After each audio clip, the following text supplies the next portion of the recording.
Meus amigos e minhas amigas, bem-vindos a todos e a todas ao canal do Instituto de Economia da UFRJ. Eu sou o Ronaldo Vicário e esse é o Conversas sobre o Mundo Contemporâneo. Nesse Conversas de número 99, um conversas especial sobre a guerra entre Israel e Irã. Nós recebemos um convidado muito especial, um velho amigo, o professor Chico Teixeira, da UFRJ, para justamente vir nos ajudar a entender todas as implicações, as consequências, os impactos desses acontecimentos no Oriente Médio. Para ajudar a gente nessa conversa, aqui está o nosso grande amigo Luiz Carlos Delorme Prado. Afinal, tanto Chico quanto Luiz se conhecem no mínimo uns 50 anos, então eles têm uma longa amizade Tipo, e já travaram várias conversas como essa. Então, ao invés de deixar eles, né, em casa, sossegado, conversando entre eles, a gente trouxe os dois para conversar aqui e ajudar vocês a entenderem tudo o que está acontecendo. Bom, para começar, Pradinho, eu pediria que você fizesse as honras da casa e nos apresentasse ao professor Chico Teixeira. claro, farei isso com prazer. Antes disso, eu só o conheço apenas há 30 e poucos anos, tá? Ah, Não chega a verdade. 50, nós não fomos colegas de jardim da infância, nada disso, somos velhos, mas nem tanto assim. Bem, eu conheço, como você falou, o Chico há mais de 30 anos, é um professor de história brilhante, com uma longa trajetória, com professor titular da UFRJ, professor emérito da Universidade da UFRJ também, professor é, a, o, recebeu o título de doutor honoris causa da Universidade Federal de Sergipe e tem uma longa experiência também com história militar. Inclusive, ele criou a pós-graduação em segurança internacional na Escola Superior de Guerra. Quer dizer, a experiência em história militar, em economia política internacional, em política internacional é fundamental nessa situação. Então, nós resolvemos fazer pela primeira vez desses 99 programas uma composição diferente, porque a situação que está acontecendo no mundo justificava tratar de maneira especial. Antes de começar, é muito importante chamar a atenção para um ponto. O que nós vamos tratar aqui é de uma situação que está acontecendo no momento, mas é especificamente do governo de um país chamado Israel, do governo de Netanyahu e do governo do Estado do Irã. Não se confunde com a cultura, a importância da comunidade judaica no mundo, que eu, particularmente, tenho profunda admiração. Só para citar figuras como Philip Roth, nos Estados Unidos, ou Salinger, grandes escritores, Kafka no Império Austro-Húngaro, Primo Levi na Itália, no Brasil, Paulo Ronay, Clarice Lispector. Quer dizer, confundir a crítica a um Estado e uma política de um governo com a comunidade, com a cultura judaica, é inaceitável. Então, é muito importante colocar isso. Da mesma maneira, a mesma coisa deve se dizer com referência ao Irã, que adquiriu esse nome desde 1935, que é herdeiro de uma longa tradição. Então, nós temos aí desde Avicena, desde Omar Khayyam, até o iluminismo persa do século XIX. Só para lembrar uma coisa curiosa, né, as cartas persas do Montesquieu, a Pérsia era o exemplo daquilo que a Europa não era.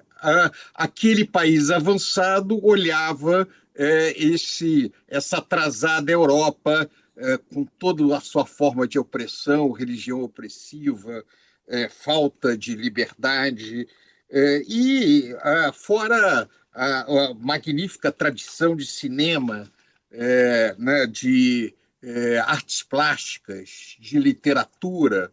Então, o primeiro ponto aqui é que o enfrentamento é um conflito onde estão envolvidos governos, mas de culturas e civilizações muito antigas e muito importantes para todos nós.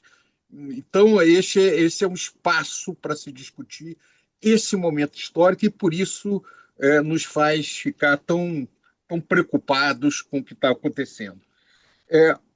Rapidamente também, há uma diferença de tamanho, de população e de capacidade econômica entre os dois países.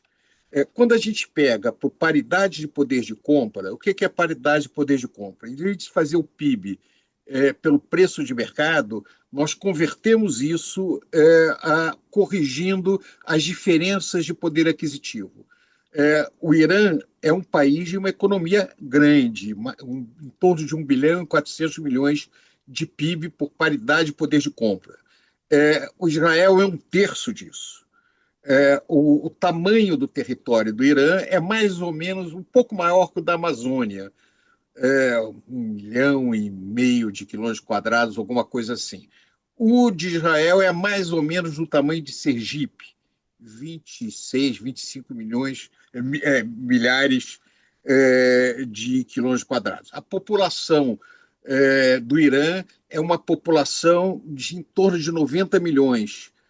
A população de Israel é alguma coisa próximo do 10. Agora, Israel tem uma renda per capita muito superior à do Irã, é tecnologicamente muito mais avançado. Nos últimos anos, vem tendo desempenho econômico, uma taxa de crescimento com muitas oscilações, mas na média maior que a do Irã. O Irã passou por um período longo, principalmente depois do retorno das sanções quando Trump retirou os Estados Unidos do Tratado de Controle de Armas Nucleares, de muitas dificuldades.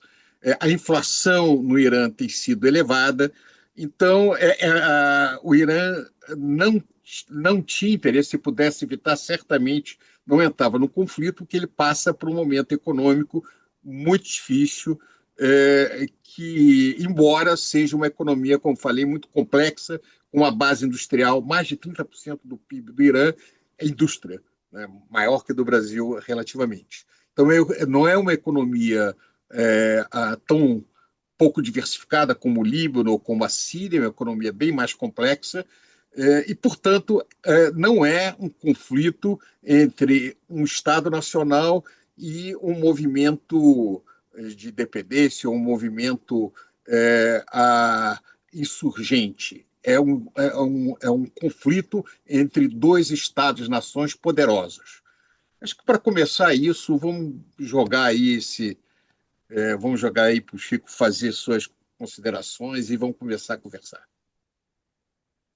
Bom, é um prazer estar com vocês, né? Meio cuco, meio estranho no ninho, mas é um imenso prazer. Já há 2 anos dando aula no Instituto de Economia da UFRJ, tem sido uma experiência extremamente enriquecedora. São alunos excelentes e que transformam as aulas num fórum de debate que há muito tempo eu não tinha essa experiência. Então, eu estou cada vez mais me emplumando, né, nesse ninho, né? Bom, a primeira coisa que a gente tem que ver é que, bom, isso que você falou, né, Prado, é uma guerra entre dois regimes que arrastam suas populações, suas economias, seu patrimônio para esse processo de destruição que é lamentável e que resulta em sofrimento, né, para todos os envolvidos. A primeira coisa que a gente tem que ver, né, quando a gente trata de uma guerra, a gente faz duas perguntas, né? Dificilmente dois países entram em guerra exatamente porque querem e marcam entrar em guerra. Sempre tem um que deslancha as atividades militares. Mesmo que o outro tenha provocado, sempre tem um que acha, por exemplo, que atacar primeiro é fundamental, né? Então, na verdade, a gente tem duas perguntas que a gente faz, né? A primeira pergunta é: quais os objetivos de guerra? né? Como foi Israel que deslanchou o conflito, e não vai aí nenhuma questão moral, né? Estou acostumado a tratar a guerra, né, nessa linha, né, de Tucídides, Maquiavel, Clausewitz, como um fato político, né? E fatos políticos não têm uma moral, né, especial para tratá-los, né? Quer dizer, como foi Israel que iniciou, né? Mesmo que se imagine que o Irã tenha provocado ou coisa parecida, né? A pergunta se dirige para Israel. Quais os objetivos de guerra de Israel? O que ele quer alcançar? Né? E, em segundo lugar, uma decorrência disso. Para eu alcançar meus objetivos de guerra, eu tenho que achar qual é aquilo que os militares adoram falar, né, o centro de gravidade, né, do inimigo, né, o Schwerpunkt de Clausewitz, onde é o centro de gravidade, onde eu batendo o inimigo desmorona, ou pelo menos perde a vontade de continuar a luta. Né? Então, são essas as duas perguntas iniciais que a gente se coloca, e aí é muito difícil de responder. Né? Fora guerras que a gente tem, bom, mesmo na insanidade de Hitler atacar a Polônia em 1939, a gente sabia os objetivos de guerra de Hitler. Sabíamos que ele errou, ele calculou que não, que a Inglaterra e a França não entrariam em guerra, etc. Você pode errar, né? Nada no início é dado como sabido. Isso é uma outra característica das guerras. As guerras a gente sempre sabe como começam, mas nunca sabemos como acabam, né? Então, quando você começa uma guerra, as chamadas guerras de eleição, que você começa a guerra, você vai para a guerra, você tem que ter objetivos muito claros, os meios para atingir esses objetivos e tem que saber muito do seu inimigo.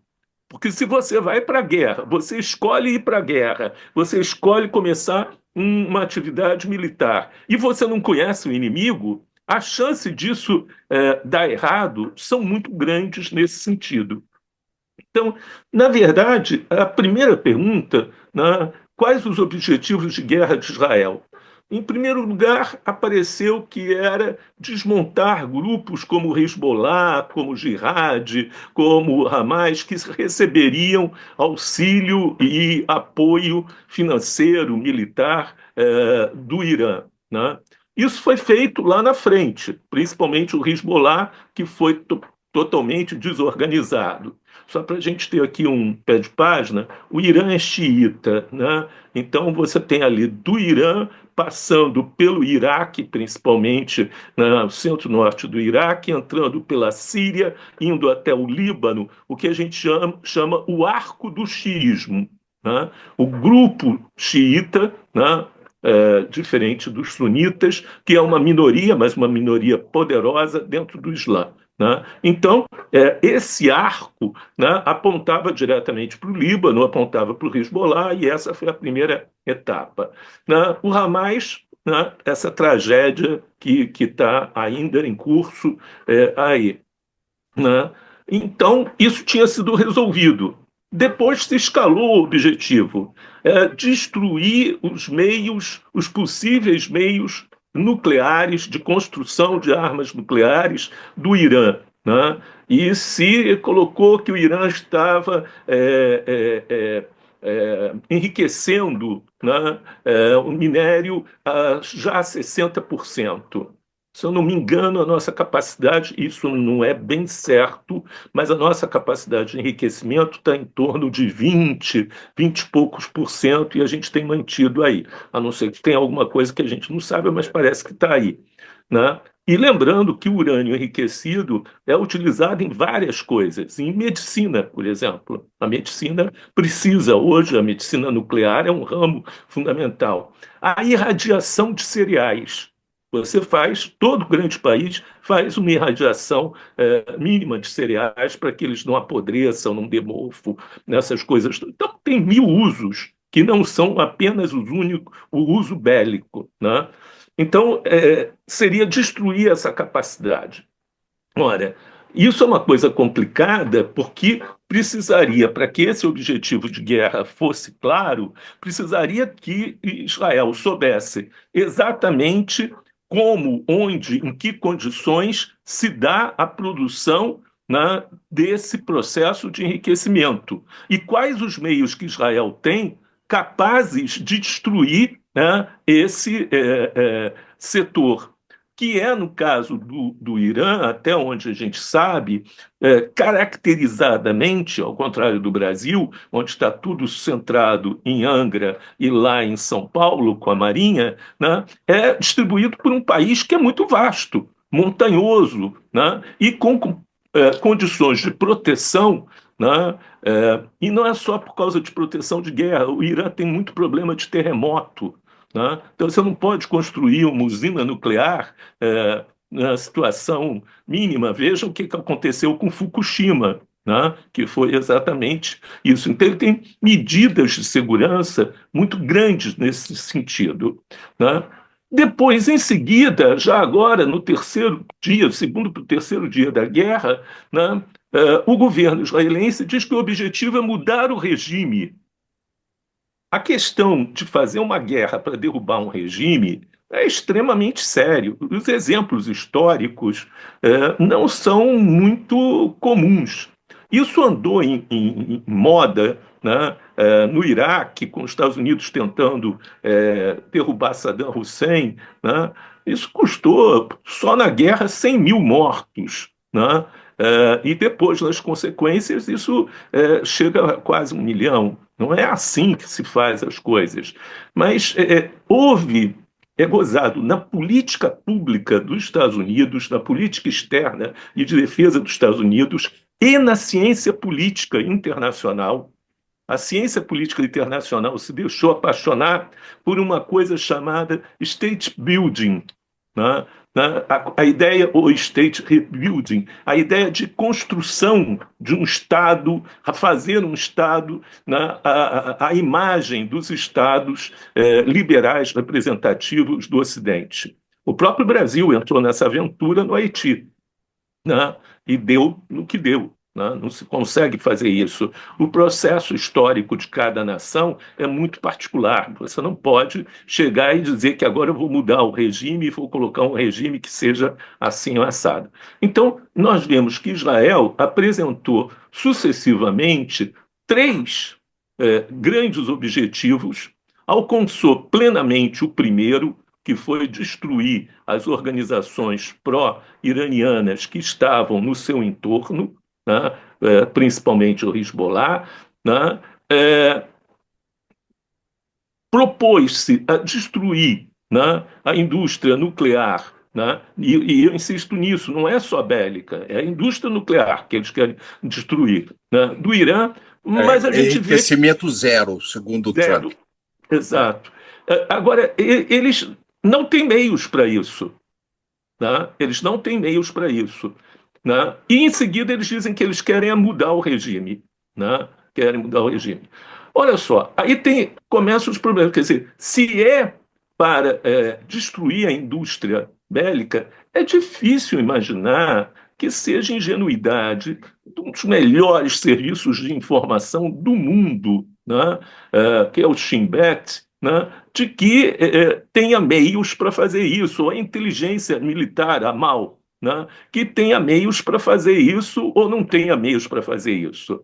Quer dizer, ao propor destruir a indústria nuclear iraniana, sem ter os meios para fazer isso, me parece que desde o início estava embutido aí a ideia de atrair os Estados Unidos para dentro do conflito, de puxar os Estados Unidos, que seriam aquela potência que teria os meios para fazer isso, custe o que custar, né? Mas teria um meio. Então, me parece que dentro desse segundo objetivo de guerra havia um outro objetivo embutido, que era trazer os Estados Unidos para a guerra contra o Irã. Era isso, no fim, o que eles queriam, o que a gente não sabe nesse momento que vai acontecer. Hoje, o governo americano disse que em 2 semanas toma a decisão. Né? Aí a gente tem um grande problema, né? Que joga para segundo item. Qual o centro de gravidade, né, que tem que ser atacado para destruir. Se o Israel queria atrair os Estados Unidos, ele devia ter feito isso com alguma rapidez, porque o que nós vemos hoje, do quinto para o sexto dia de conflito, é que o grau de destruição, né, em ambos os países, mas surpreendentemente em Israel, é muito elevado. É muito elevado, né? Tudo aquilo que se falou sobre o domo de ferro, que a gente já sabia que não era isso, né?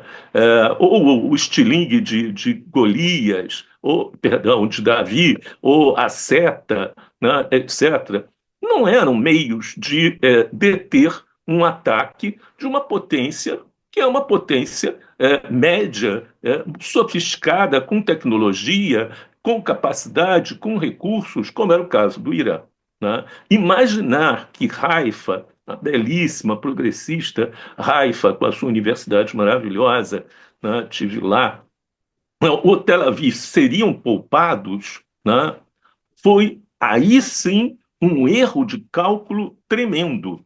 Desses erros de cálculo que acontecem, né, em guerras desse tipo, como o próprio Egito de Gamal Abdel Nasser achava que derrotava Israel facilmente, ou a Alemanha achando que a Inglaterra e a França não entrariam na guerra. Guerras são marcadas por erros, né? E esse parece que é um erro muito grande. Eu não sei se Israel, nesse momento, tem condições de esperar 2 semanas nesse ritmo de bombardeamento que está sofrendo, né, aí. E, nesse sentido, as coisas se tornam muito mais graves. Não só porque, de um lado, o Irã acelera, e ele tem meios de acelerar os ataques, e Israel também. Então, a guerra tende, como toda guerra, né? Toda guerra tende a seus extremos. Toda guerra se radicaliza, né? Nesse sentido. Tende essa guerra aos seus extremos. É importante notar que nós estamos jogando, e ontem foi feita uma cortina de fumaça, que eu fiquei muito surpreso. Eu não paro de me surpreender com a mídia brasileira, né? Mas ontem eu fiquei seriamente, até telefonei para alguns amigos na televisão e tudo, para dizer, não façam uma coisa dessa. Eles começaram a passar relatórios, né, das Forças Armadas israelenses, dizendo que se Israel consegue destruir Araque, ou Bushehr, ou Natanz, né, ou Isfahan, qualquer uma dessas grandes núcleos da indústria nuclear iraniana, ou se os Estados Unidos usam a famosa bomba FAP, né, 3000 e tudo, a radiação seria controlada, né? Não teria um grande problema. Isso é absolutamente inverídico, inverídico. Mesmo que seja uma bomba tipo FAP, que faça perfuração de 8, 12 metros até explodir, ela geraria um efeito exaustor, né, que levaria colunas e colunas de material radioativo para a atmosfera. Eu fiquei tão preocupado com isso que eu telefonei para alguns colegas nossos da UFRJ, físicos nucleares, né, para perguntar a eles, né, inclusive o professor Aquilino, que é um dos grandes físicos do Brasil hoje, perguntar se eu estava errado, porque eu sabia que não ia ser assim. Ele disse, não, de maneira alguma. Tem contaminação, sim. E dependendo das correntes atmosféricas, essa nuvem pode voar para a Europa, pode voar para a Índia, pode voar para a África. Não temos ideia. Fora a contaminação do lençol freático, que pode ser totalmente contaminado nesse sentido. Então, a gente está jogando com uma coisa muito séria, né? Eu acabei chamando a atenção falando que a gente está no limiar de uma guerra nuclear sem armas atômicas. Porque, na Chico, verdade, a gente... não, só para pegar um ponto, eu vi um físico americano do MIT dizendo que essa bomba americana, que nunca foi testada, É. Ela está programada para descer, mas os testes que ela foi feita, ela custa uma fortuna, quer dizer, foi muito lucrativa para quem desenvolveu, são testes onde você coloca em linha reta, mas não há nenhuma boa razão para as instalações iranianas estarem em linha reta para baixo. Quer dizer, muito provavelmente elas devem ter feito, se qualquer físico com um pouquinho mais de conhecimento sabe desses efeitos de deflação, disso, e provavelmente ela está colocada de tal maneira que dificultaria esse tipo de banco. Mas o que me preocupa, na linha que você colocou, é que o governo iraniano também sinaliza que ele vai jogar toda a sua força, caso isso aconteça, em cima daquela grande instalação nuclear israelense. Então, como você Dimona, disse, no Negev. no Negev, E é que interessante, porque hoje ele atacou o Negev, né? O governo atacou Beersheba, que é exatamente vizinha, né, a Dimona. E Dimona é gigantesca. Dimona é muito grande, né? Que isso é o que nós chamamos bomba suja, né? É fazer uma grande bomba suja. É uma guerra nuclear. Nós, em vez de ter armas nucleares, tem bombas sujas, né? O que pode acontecer? Dependendo do que for aplicado, né, você tem uma explosão que provoca colunas de escape que vão para o meio ambiente. Dependendo de correntes atmosféricas, eu passei isso quando eu morava em Berlim e teve Chernobyl, né? E a nuvem de Chernobyl, lá no sul da Ucrânia, chegou a Berlim. eu morava em Ficamos, Londres, Chico. Aconteceu a mesma coisa. ficamos Várias sem coisas a gente não poderia consumir. comer, né, Né? leite, Claro. carne, tudo que fosse animais de pastagem, né, a água se aconselhava colocar cápsulas de iodo, né, foi algo assim assustador. Imagina se é uma explosão do tamanho de Dimona, né, nesse sentido. Então eu estou achando que há uma leveza e uma tentativa de cortina de fumaça, né? Teve um comentarista da Globo que, infelizmente, produziu a frase: mas se acontecer, só vai contaminar a Pérsia, o Irã. Né? Não é verdade, e será contaminar um país de 92 milhões de habitantes, como se morrer iraniano não tem importância.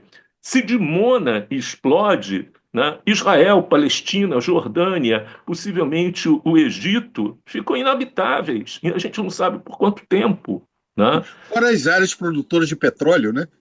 É, né? Quer dizer, e também imaginar que o Irã vai assistir, né, áreas inteiras do seu país se tornar inabitável e que não vai responder a isso. É, Né? claro. A questão, essa fixação, que é uma fixação ficcional, né, em meios de defesa, em guerra, é um erro sempre, né, de um comandante militar, de um planejamento militar. Você não pode garantir que você é intocável. Né?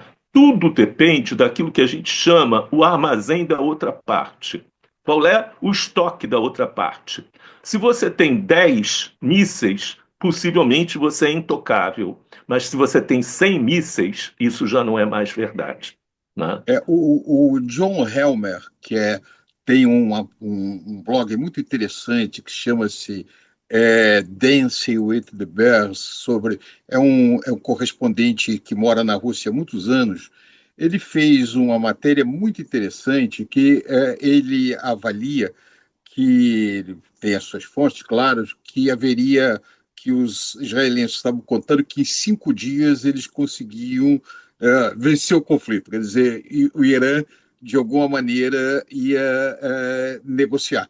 E que realmente ultrapassou o período que eles estavam esperando e que agora entra justamente nesse tipo de situação, né? Quem consegue resistir mais a uma guerra de atrito? Né? Agora, como esse é o ponto que eu achei interessante dele, como o Irã é uma área muito grande e Israel é muito concentrado, apesar da diferença de poder militar, quando você faz o fogo em duas, três cidades, numa região pequena, é muito mais efetivo do que quando você tem um espaço muito grande. Embora você tenha a concentração de Teherã e Isfahan, as grandes cidades, mas os efeitos sobre Israel de uma grande quantidade de míssil pode ser muito desagregador, pode desorganizar muito a economia do país. O fato é que a situação é muito similar ao que ocorreu nas disputas do caso lá da Ucrânia e da Rússia, onde havia uma aposta que, no caso, com o artifício econômico, com sanções, a Rússia iria negociar.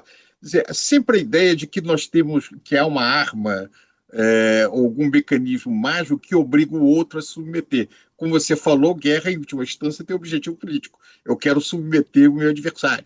E aparentemente isso não funcionou. O problema, isso é uma pergunta, eu não consigo visualizar como é que você vai acabar isso, porque eu nunca vi na história das guerras uma guerra vencida apenas de bombardeio. Em geral, você, para vencer em última instância, tem que ocupar o território. E parece que, nesse caso, isso não é possível. Então, na situação, no conflito entre Rússia e Ucrânia, também havia expectativa do Ocidente de que poderia vencer a guerra com sanções econômicas e que haveria uma negociação em posição de força. A impressão que me dá é Mas, que a mesma Prado, coisa se esperava nesse caso. O Putin também. O Putin achava que empurrando a porta caía a casa. Você E tem toda a não razão. aconteceu. Toda a razão. Ele esperava que aquela. Ele quase levou, né, com a negociação lá do na Erdogan. Turquia, né, com Erdogan, ele quase conseguiu levar. Mas aí a Europa dobrou a aposta e a situação até agora não saiu. E não tem uma solução fácil para lá, como não tem uma solução fácil para ir. Mas o que mais que eu fico admirado, Chico, é como aquilo que parece para nós, um pouco distante do Sul, meio óbvio, que são guerras que se iniciam sem nenhuma perspectiva de solução. Eu não consigo vislumbrar uma Mas solução para esses conflitos. isso é gozadíssimo, porque esse pessoal, principalmente militares, e eu convivi com isso, até, por exemplo, na Escola de Comando e Estado-Maior do Exército, aqui no Rio de Janeiro, né, o curso de pós-graduação, aonde que eu dava aula, se chama Programa de Pós-Graduação em Ciências Militares. Eu falei, olha, gente, não faz isso. Não há ciência militar. Não há ciência militar. Você tem uma série de aportes científicos que informam a guerra, mas a guerra em si não é ciência. Se fosse ciência, a Primeira Guerra tinha acabado com todas as outras. Né? Não existe isso. A guerra é uma coisa que depende, né, largamente. Clausewitz falava, por exemplo, depende do gênio do comandante. Né? O gênio do comandante. Né? O Sun Tzu ele falava o tempo todo, depende do quanto você conhece o teu inimigo. No caso de Israel agora, o que está parecendo é que eles nunca leram Sun Tzu. Eles não conheciam o Irã. É isso? Quer dizer, com a Mao e com Shin Bet, então é um erro terrível. Pois mas como você falou, para mim parece que aposta é a entrada americana. Mas a questão É, que coloca é o seguinte: não tem dúvida que a capacidade militar americana vai fazer um estrago monumental no Irã. A questão não é isso. E aí? Né? exato. Porque na Líbia a gente sabe o que ocorreu no Iraque, etc. Mas esses Na países são Síria, países da Síria, tudo bem. Mas eu sempre brinco, inclusive, com meus amigos europeus que ficam reclamando tanto da imigração, de que aqui no Brasil você tinha aquela plaquinha, né, quando você entrava numa loja de coisas que quebravam, né? Quebrou é teu, né? é, É, então, eles destruíram todo a região do Maghreb com uma infinidade de intervenções. permite, Prado, existe uma piada recorrente no corpo de fuzileiros navais americanos, né, Mariners, né, que diz o contrário exatamente disso. Quebrou, está na tua mão, passa para frente. Pois é. Mas o fato é o seguinte: os Estados Unidos está longe.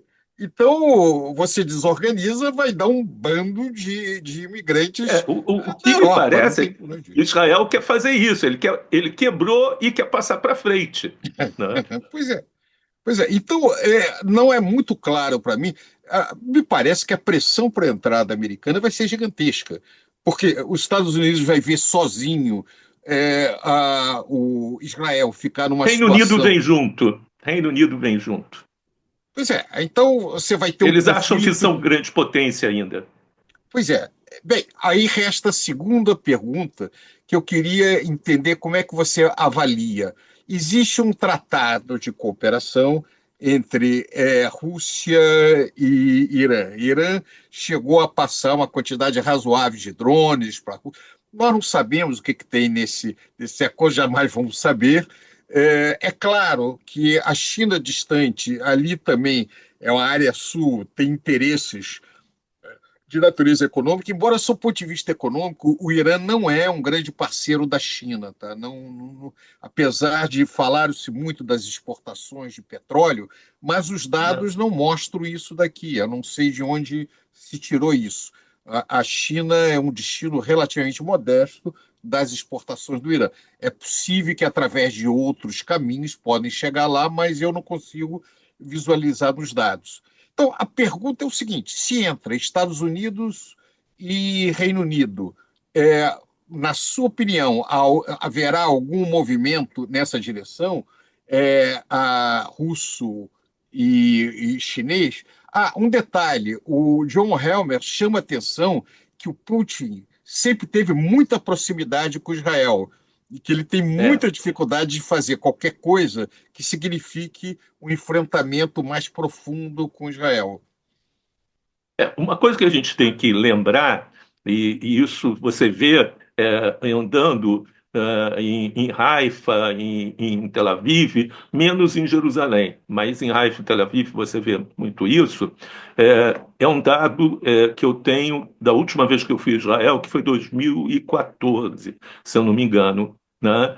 É, Quase um terço da população de Israel é de origem dos países ex-soviéticos, né?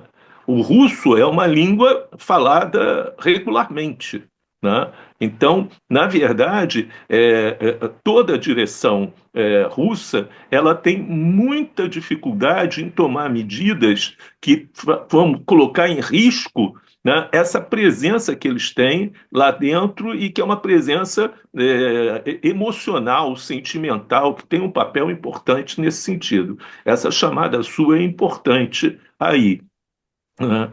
Agora, veja só, a questão que coloca é essa declaração, duas coisas hoje, né? Quer dizer, a declaração do Trump que vai esperar 2 semanas.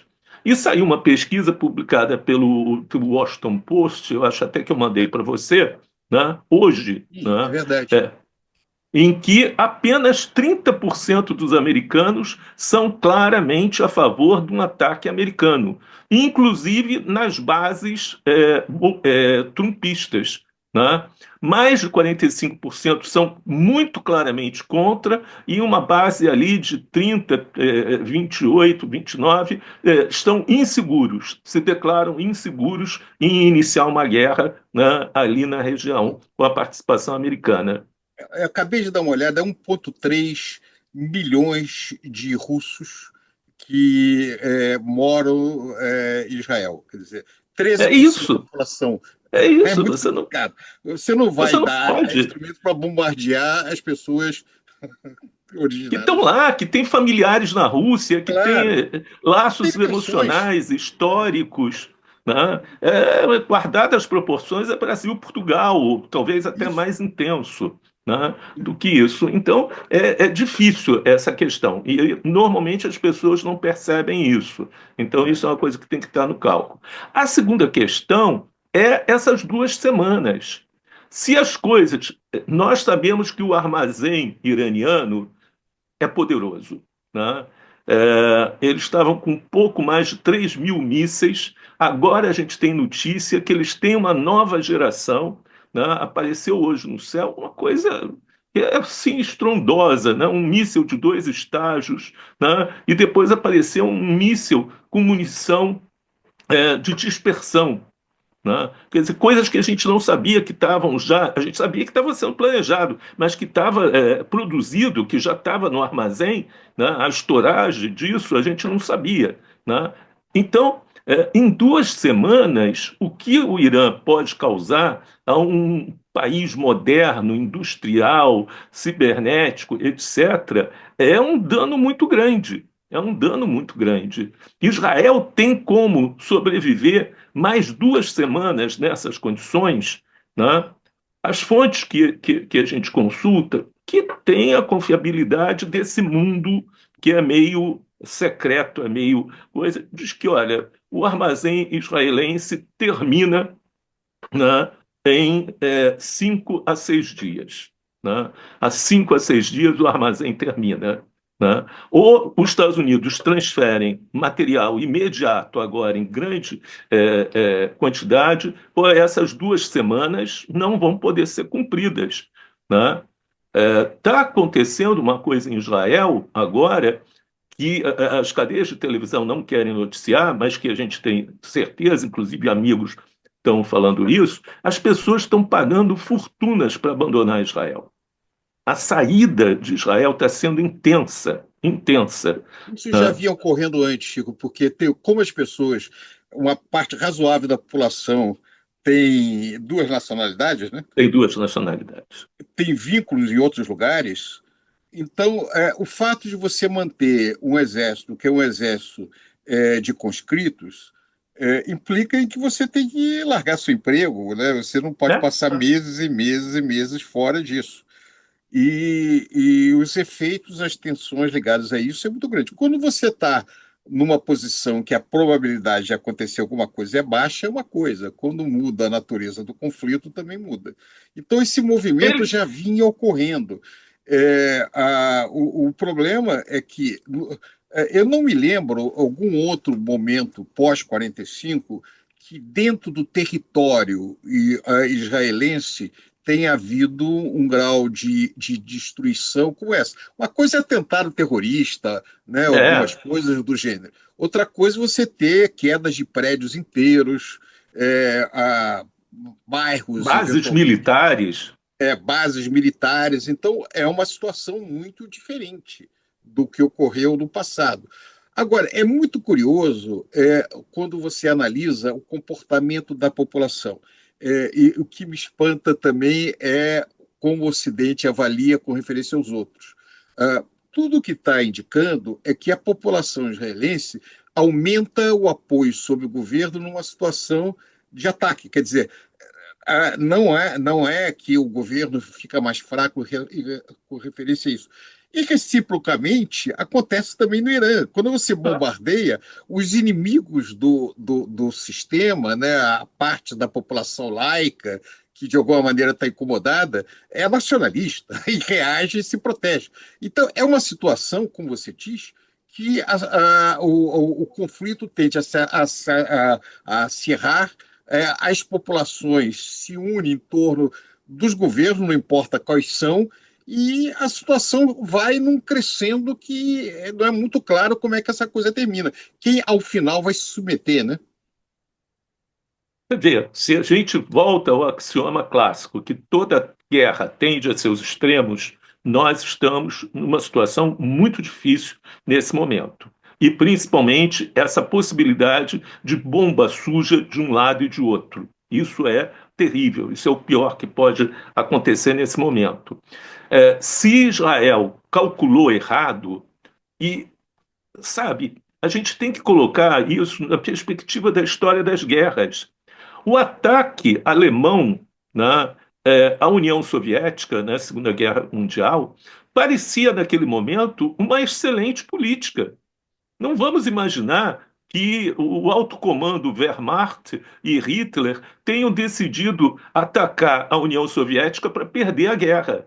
Eles achavam Pegar seriamente que toda os produtos, a agricultura, o material, o petróleo, o diabo, né? E vamos tomar rapidinho. Eles achavam que de 6 a 8 semanas estava resolvido o negócio. Esse é um erro, foi um erro fatal, foi o erro mais grave de todos nesse sentido. Como também foi um erro achar que a Inglaterra negociaria, né, naqueles momentos. Então, esses comandos, eles erram, né? E quando erram, como você corrige esse erro? Você tem que voltar aos objetivos de guerra. Qual aqueles que eu posso abandonar e qual aqueles que eu não posso abandonar, senão é uma derrota, né? Pois é, E mas para aí, isso você precisa ter como que pessoas. você vai manter, por exemplo, mudar regime? Mudar regime É, não pode ser um objetivo de guerra. Isso tem que ser abandonado por Israel imediatamente.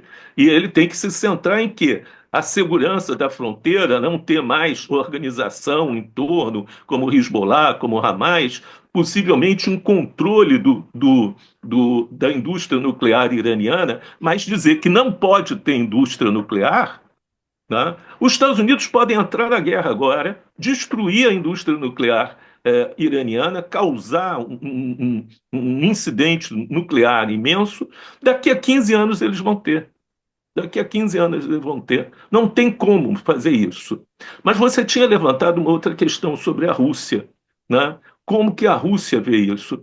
Uma coisa que chama a atenção da gente é a fraqueza da defesa aérea iraniana, né? Uma fraqueza que se tornou muito grande, né? O Netanyahu diz: nós dominamos o céu de Teherã, mas a partir de ontem parece que o Irã também domina o céu de Haifa e de Tel Aviv. Então, as coisas são meio estranhas. Você achar que tem armas que conseguem garantir isso. Os russos têm. Os russos têm o sistema SS-400 e SS-500. Tem, na verdade, SS-300, 400 e 500. A Índia é um grande comprador. Até a Turquia, que é da OTAN, comprou SS-400. 500 os russos não exportam, porque é a defesa de Moscou, né? Que a gente já viu que foi varada. Que a gente já viu que foi varada. Mas é um grande sistema. E é um sistema móvel, de grande mobilidade, né? É, era fácil os russos levarem isso através da fronteira para o Irã e garantir essa defesa do Irã. Os russos não fizeram isso. E não há sinais de que vão fazer, né? A não ser que talvez, se os Estados Unidos e a Inglaterra entrarem no conflito. Aí a transferência desse equipamento pode ser grande. Há um equipamento muito performático que a gente também não sabia que existia, né, de fabricação chinesa, que a China colocou na mão do Paquistão, e o Paquistão, agora, com toda a fragilidade do Paquistão, ele deu um chega para lá na Índia, na poderosa Me Índia, que impressionou não foi muito. fácil, Me né? impressionou E o muito Paquistão, o sucesso dos equipamentos chineses que nunca tinham sido testados antes do a conflito. ideia de transferência desse É. equipamento paquistanês para o Irã, né, não são países com excelentes relações. O Paquistão é sunita, radical e não xiita, essa coisa toda. Mas o Paquistão tem a áurea de ser o protetor do Islã, né? Inclusive, a questão da bomba atômica, isso é uma coisa interessante. Os ayatollah iranianos consideram a bomba atômica uma arma haram, uma arma Sim, pecaminosa, que não sim. pode ser utilizada.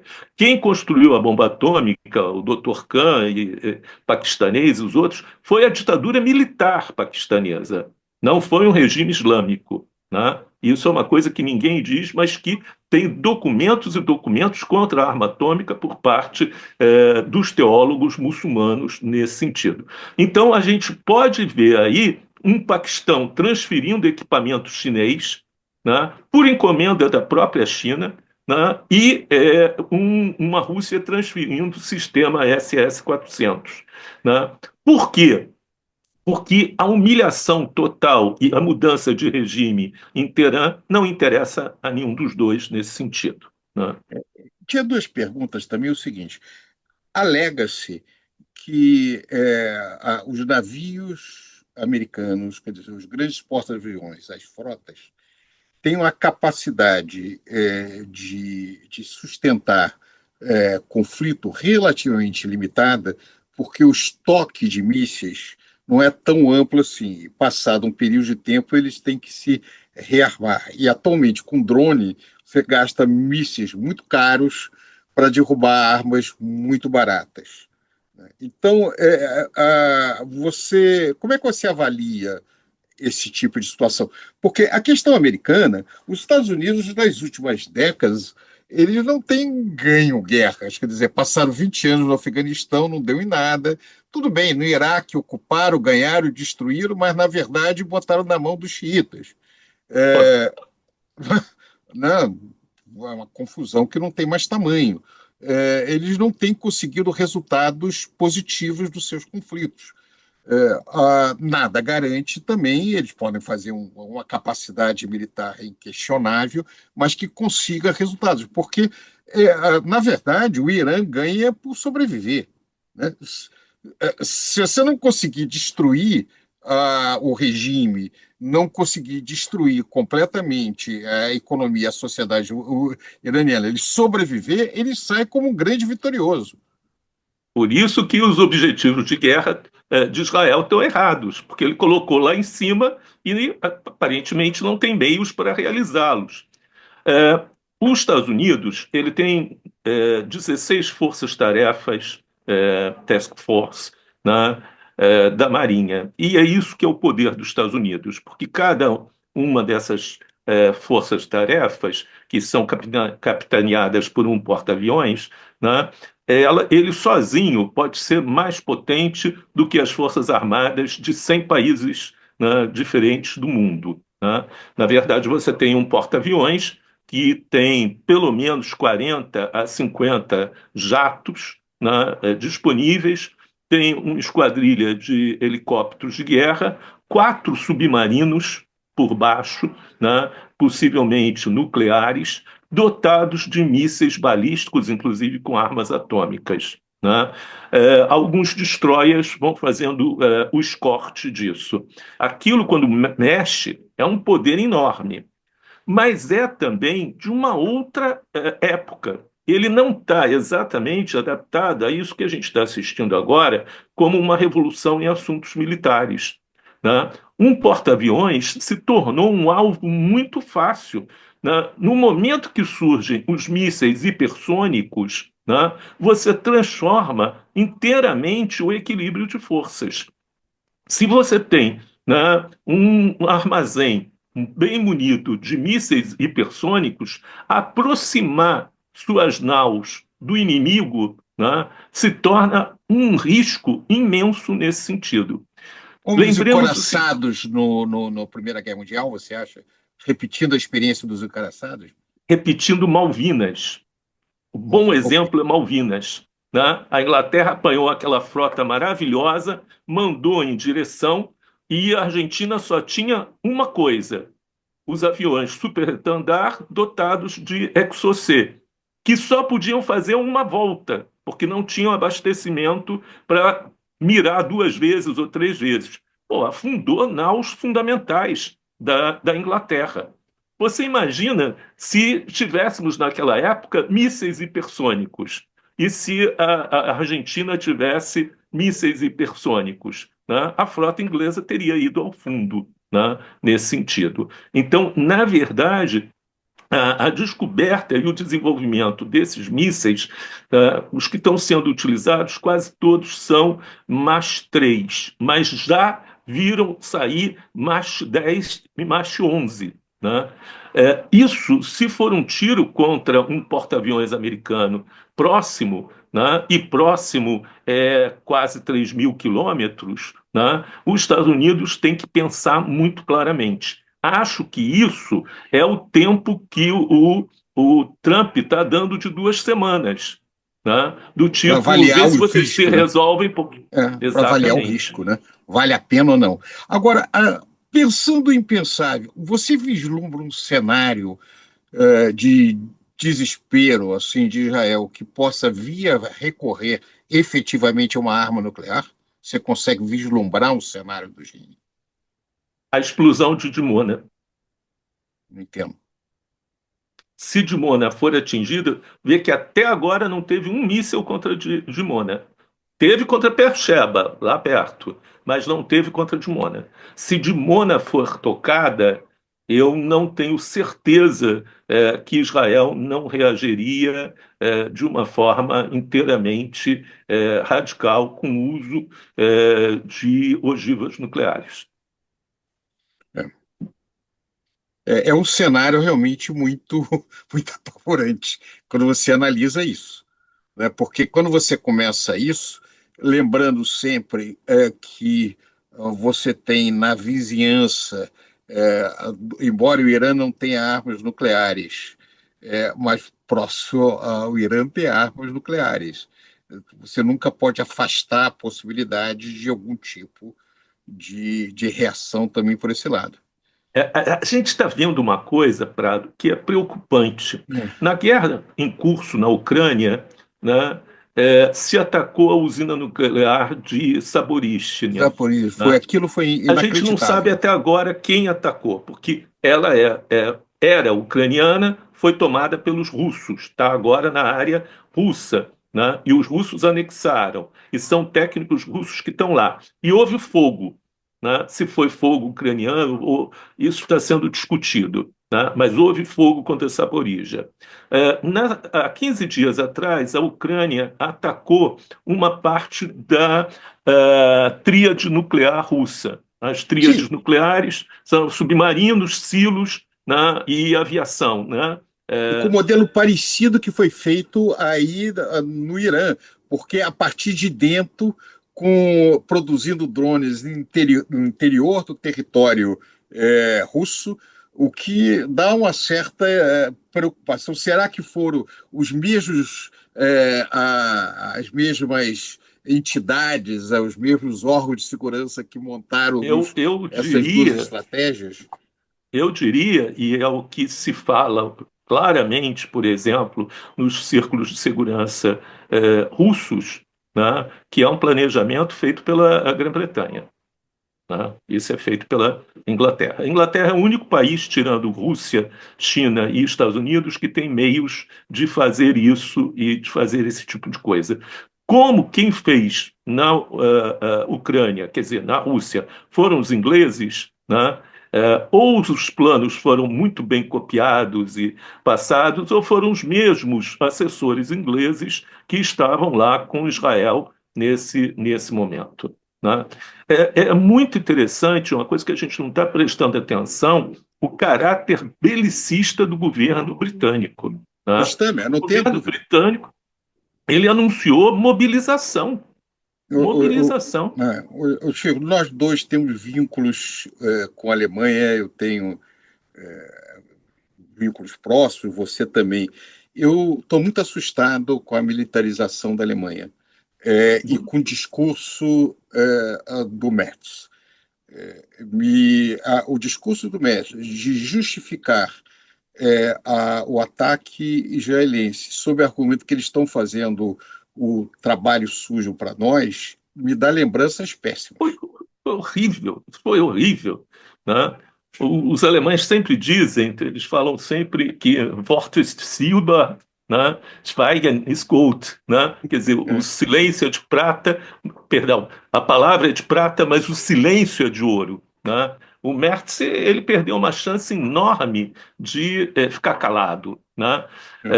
Foi aprovado um programa de 100 bilhões de euros para rearmamento da Alemanha. Né? Isso é uma coisa muito poderosa, muito poderosa.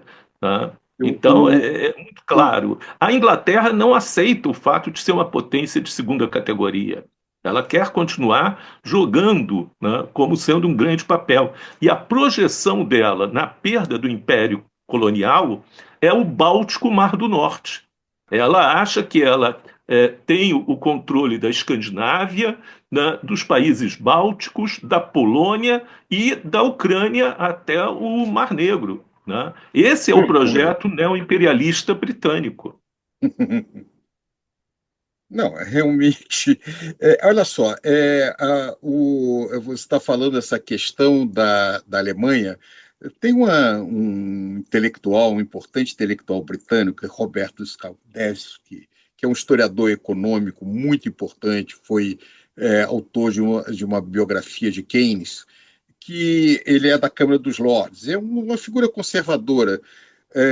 Eu vi uma entrevista dele muito curiosa, porque ele disse o seguinte: eu falo na Câmara dos Lordes e ninguém me responde, eu fico desesperado. Eu falo para ele o seguinte: eu não gosto dos russos, mas os russos estão longe, os alemães estão próximos, será que ninguém se lembra? É, É, é, é muito curioso, é um velho, né, nasceu em. Ele tem mais de 90 anos, mas aquela ideia de será que não existe mais memória? Os franceses e os ingleses estão tranquilos com a vivemos uma militarização. época de negacionismo, né? Realmente é uma preocupação. Mas voltando então para a nossa situação, você vê perspectivas de negociação no caso para terminar a guerra, algum tipo de acordo? Que tipo de acordo você julga viável, levando em conta que essas perdas são muito grandes, é muito difícil dessas perdas continuarem a se acumularem ao longo dos meses, vamos dizer assim. Senão a guerra para durar meses. Não, o prazo foi dado hoje pelo Trump. São 2 semanas, né? Tudo tem que ser resolvido em 2 semanas. E não acredito que o Trump falou isso sem saber da capacidade de Israel, né? Ele está contando com isso. Então, na verdade, essas 2 semanas são um elemento fundamental para você ter ou um cessar-fogo ou um caminho, né, para a insensatez completa nesse sentido. É, creio, né, que é interessante, o Trump ele dá torções na realidade política, né? Quando ele ameaça o Irã, que em 2 semanas ele pode declarar guerra ao Irã, né? Ele está ameaçando Israel também. Na verdade, ele está dizendo: você vai ter que se virar sozinho em 2 semanas, o que não é muito provável para Israel nesse momento, né? Quer dizer, imaginar que esse cenário de 2 ou 3 ondas de mísseis, e os iranianos ainda têm mísseis para isso, e tem coisas até que a gente não sabia, né? Por mais 2 semanas, isso é muito complicado. Pois é, mas os iranianos, eles não podem fazer concessões, tipo suspender completamente o programa nuclear deles, etc. O problema é que, dado o discurso feito, se os Estados Unidos aceitar a situação tal como está colocada, isso é entendido como uma derrota, uma vitória iraniana. Então você tem uma situação de impasse aí. Acho que, bom, os iranianos estão conversando com os americanos, né? Estão o tempo todo conversando, com tudo isso, com toda essa coisa, eles continuam conversando e conversando pessoalmente, né? Via a alegação na ONU, né, em Nova York, né? O Irã, inclusive, mandou um avião com altos funcionários para lá para isso, né? O Irã, evidentemente, ele quer parar a guerra, Claro, né? Ele claro. tem interesse para a guerra. Claro. Agora, eu acho que Israel também tem interesse para a guerra. Eu acho que bateu de uma forma tal, e com essa fala de que em 2 semanas, né, Netanyahu estava pedindo ontem que os Estados Unidos bombardeassem.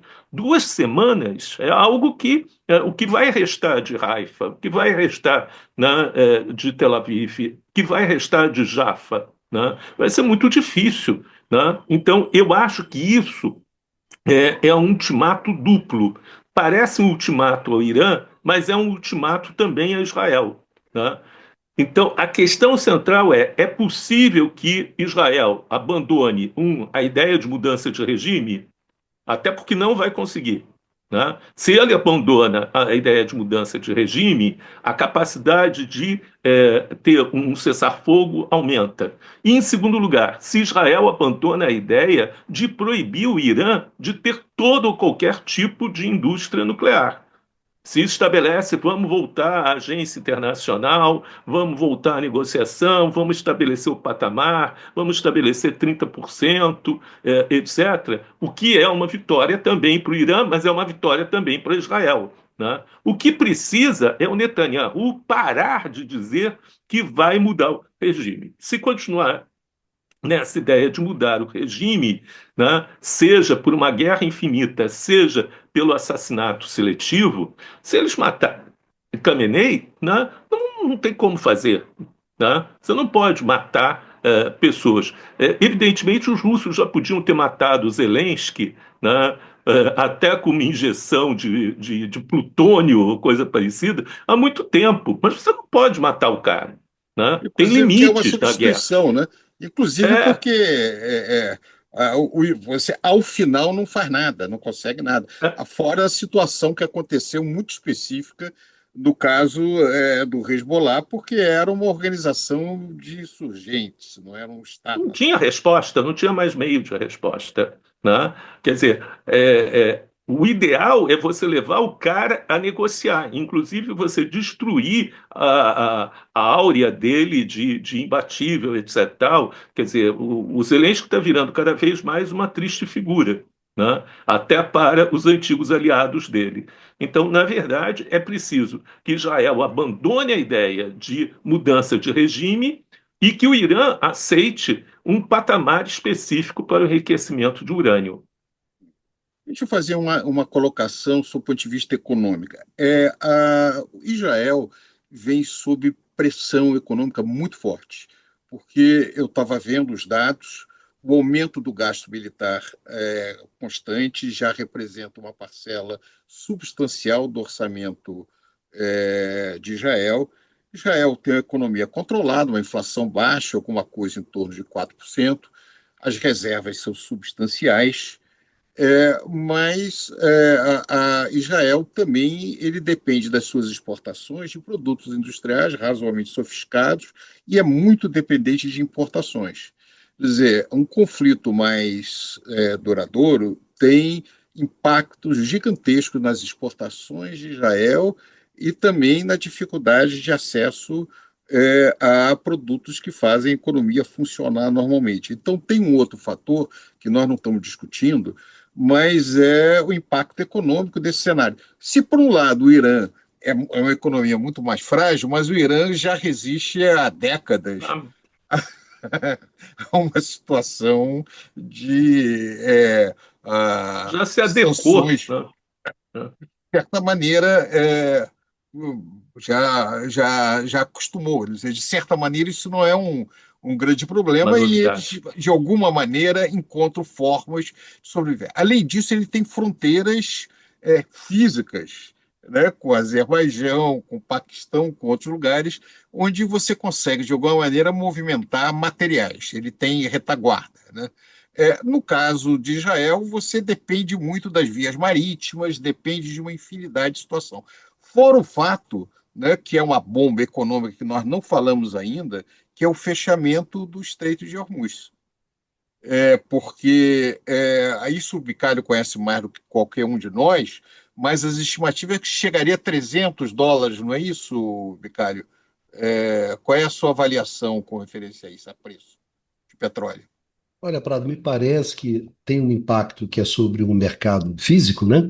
Mas você É. esquece dos mercados derivativos, é gigantesco envolvendo o petróleo. Aí você vai para a casa dos trilhões. O que que aconteceria nesse mercado de derivativos?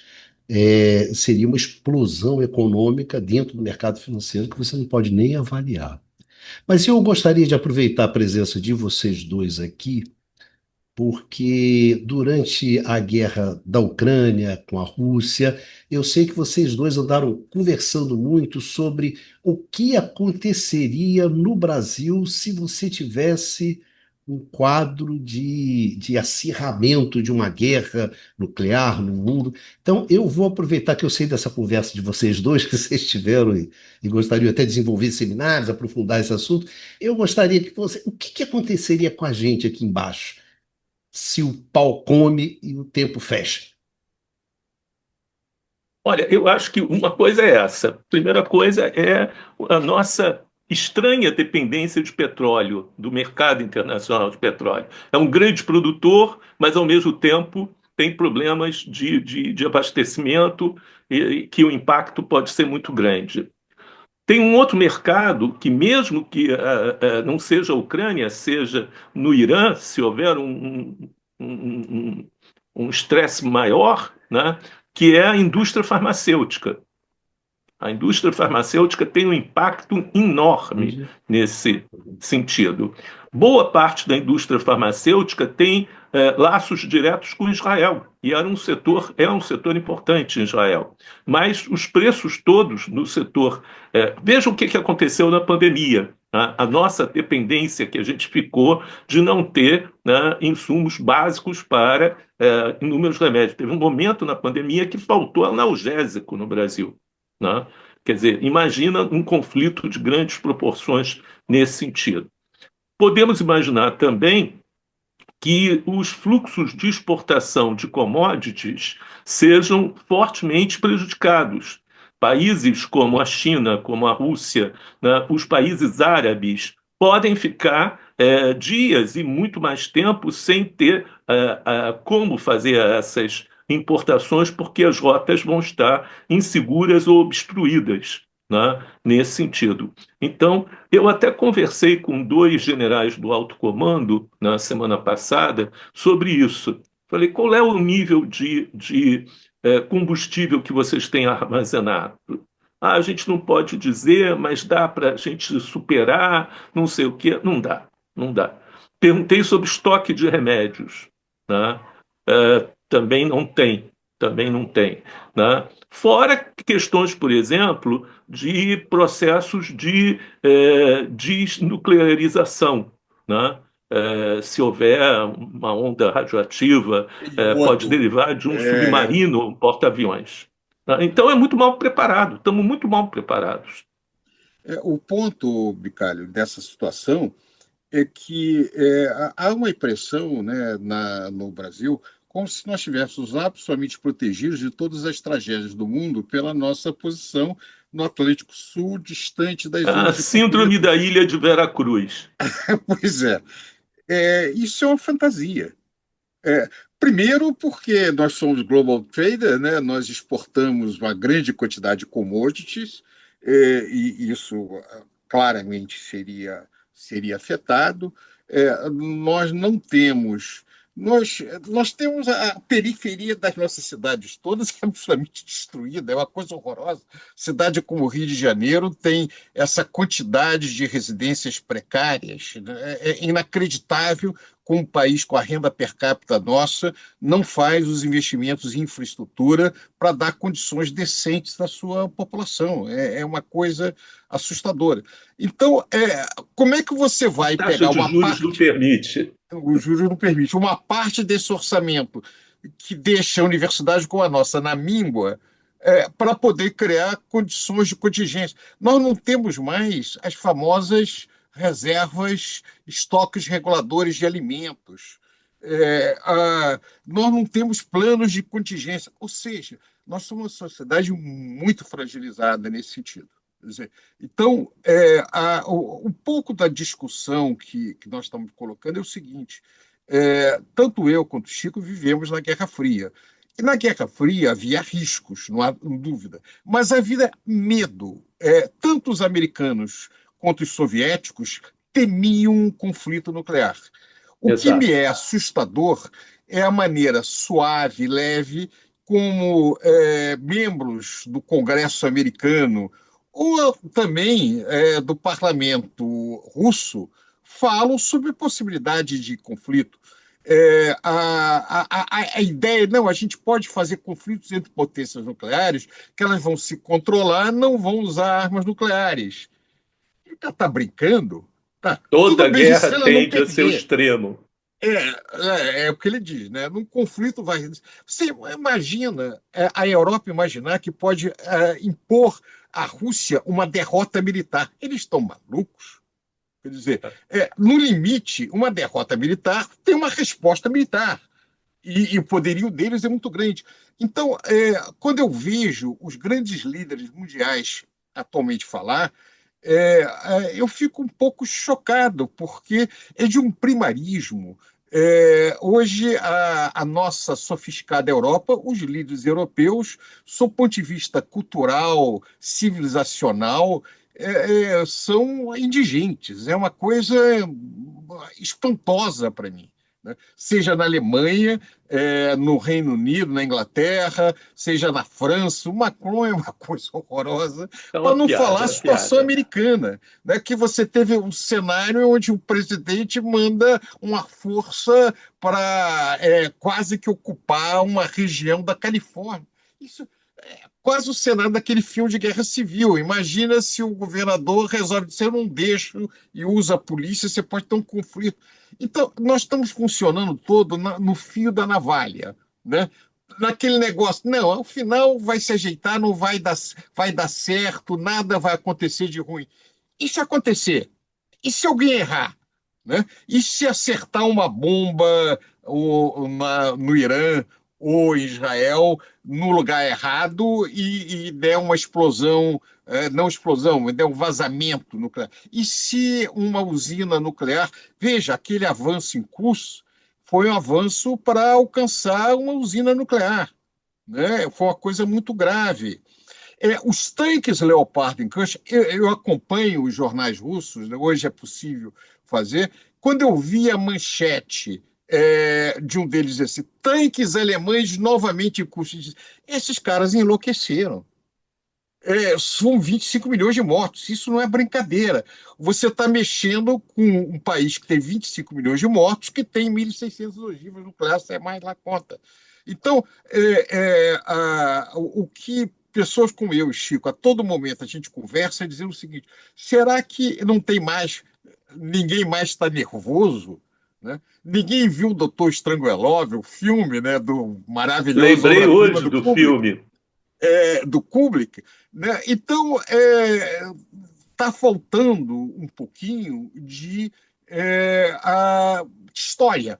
Né? Vamos pensar sobre o século XX, vamos pensar sobre os diversos caminhos que nós temos.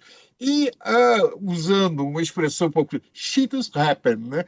Pode dar merda.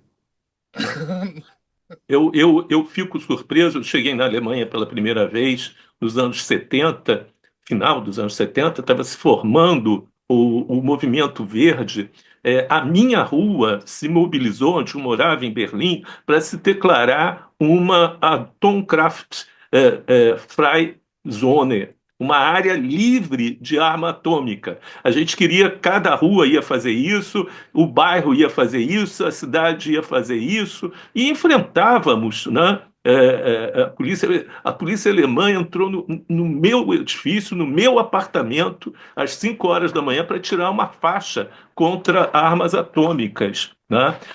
Hoje você vê, né, os líderes do Partido Verde alemão defendendo a guerra, defendendo posturas Aquela militaristas. figura lamentável, a Anne Bober, é, que Analfabeta, né? é uma coisa Analfabeta assustadora. histórica. Ministra de Relações Exteriores não já teve Adenauer, William Brandt, o diabo. Você não... Que coisa! Eu comento comigo, vocês não se envergonham, porque é uma coisa vergonhosa. Tudo bem que nós temos nossos Bolsonaros da vida, mas nós somos, ou bem ou mal, temos uma história de periferia, nós já tivemos esse. Mas imaginar que a Alemanha, a França, a Escandinávia, o que está acontecendo na Escandinávia é inacreditável, né? A civilizada Escandinávia com dirigentes completamente belicistas. É, a, Isso é assustador. Quer dizer, o que a gente está vendo e o que você descreve, Prado, é uma banalização do risco nuclear. Né? A nossa juventude, né, tinha uma bela canção que dizia, né, a bomba vai explodir no jardim e matar a flor em botão. Né? Era até uma canção, imagina, do Trio Ternura. Né? A gente, sabe, adolescente ouvíamos isso, havia um medo. Os grandes filmes eram Hiroshima Mon Amour, né? Que faziam um sucesso, que era no Nouvelle Vague, aquela coisa toda. Havia um movimento pacifista, né? hoje se faz piada, mas era puro Marcuse, né? Faça amor, não faça guerra. Isso é Marcuse E a completo. esquerda europeia agora é belicista até a alma. Até a É alma. assustadora, é assustador, é Quer assustador. dizer, É, trabalhistas ingleses, verdes alemães defendendo a guerra, né? é, É algo que não tem paralelo em nenhum outro momento. A defesa da paz é uma coisa imediata, necessária e extremamente frágil nesse momento. pois é, e isso, ah, o, vou esperar o retorno do Chico, né? Faz a pausa. Eu estou ouvindo vocês, Ah, tá ouvindo? Então tudo bem, achei que tinha caído tá aqui. vendo? Não, estou vendo, tranquilo. Bem, mas vamos lá, até porque eu acho que a gente já vai acabar tendo que. Já estamos há bastante tempo caminhando para o fim. Pô, De é qualquer verdade, maneira, agora que eu vi. pois isso, a grande vantagem disso aqui é que é um papo, Chico. O negócio vai embora, a gente vai correndo. Mas realmente, eu acho que esse é um ponto, até da nossa cadeira de professores sentado aqui na universidade, que o Brasil, por ser um país continental, está nesse território um pouco distante do que acontece do norte. Mas tem um peso moral, nós não entramos num conflito com os nossos vizinhos há cento e quantos anos, quando terminou a Guerra do Paraguai, um período muito longo. Nós temos uma tradição pacífica muito importante, e nós somos uma potência média, mas nós acumulamos uma certa capacidade de articulação. Então, a defesa da paz hoje é muito importante. E se, por um lado, nós temos que defender uma agenda de paz no mundo, nós temos que nos proteger domesticamente. Ou É seja, verdade. nós temos que criar os mecanismos para sermos resistentes a um mundo muito inseguro, né? Produzirmos aquilo que nós necessitamos para poder funcionar. Um país como o nosso não pode precisar importar fertilizantes, né? Nós já tivemos fábricas e deixamos de ter. Não pode ter que importar diesel. Não é possível. É, então, não pode ter que importar produtos de química fina para produzir medicamentos. Então, a ideia de que nós temos que ter uma indústria de segurança nacional, não nesse sentido vulgar, mas para nos preparar para as intempéries, para os problemas do mundo, tem que ser resgatada. É Isso verdade. é uma agenda que tem que ser colocada novamente. Eu acho que é isso, não tem muito mais a acrescentar, não. Senhores, Concordo e é por aí. bom, então eu acho que em nome do pessoal que acompanha a gente, né, nessa conversa, nesses últimos 5 anos, eu gostaria muito, mas muito mesmo, de agradecer, bom, a presença de vocês dois, né? Em primeiro lugar, do professor Chico. Chico, você sabe que o meu sonho é fazer um programa com você mais regular, né? Dentro do canal do Instituto de Economia. Estamos Botar aí. você para trabalhar com uma maior continuidade, assim, porque aqui no canal você sempre é muito, muito, muito, muito bem-vindo com as suas intervenções, com a sua experiência, com a sua maturidade sobre o tema. Também agradecer muito ao Prado